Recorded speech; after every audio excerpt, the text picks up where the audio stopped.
Megastar Shakib Khan 18 ঘন্টা shooting করেছেন। কালকে টোটাল 18 আওয়ার্স কাজ করেছে।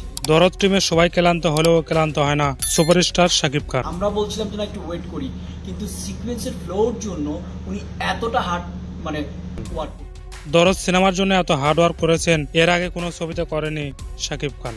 সেই সাথে সিনেমার নাম নিয়ে ধোঁয়াশা ক্লিয়ার করেছেন অনন্য মামুন। দরদ নাকি দাড়ি, অ্যাকচুয়ালি দুটো বিষয়। ছবির গল্পটা একটা ইমোশনাল, আবেগ, কষ্ট, ভালোবাসা। অনন্য মামুন লাইভে এসে দরদ সিনেমার শুটিং নিয়ে কথা বলেছেন, আর সেখানে তিনি বলেন একজন সুপারস্টার তার কাজের প্রতি কতটা সিরিয়াস হলে এইভাবে 18 ঘন্টা কাজ করতে পারেন সেটাই দেখিয়েছেন শাকিব খান। আর আমাদের দেশের পরিচালকরা বলেন শাকিব খান শিডিউল দেয় না, টাইম মতো কাজে আসে না। তাদের উদ্দেশ্য বলতে চাই, গল্পের মান ভালো করেন, পরিবেশ ভালো করেন, তাহলে দেখবেন শাকিব খানও কেউ টাইম মিস করবে না। আমরা জানি ফাইনালি শাকিব খান সোনাল চৌহানের প্যান ইন্ডিয়ান সিনেমা দরদের শুটিং শুরু হয়েছে এবং 100 জনের বিশাল টিম নিয়ে শুরু হয়েছে দরদ ছবির শুটিং। এবং দরদ সিনেমা নিয়ে যারা অক্লান্ত পরিশ্রম করে যাচ্ছে তাদের জন্য শুভকামনা রইল। দরদের সকল আপডেট পেতে চ্যানেল সাবস্ক্রাইব করে সাথেই থাকুন।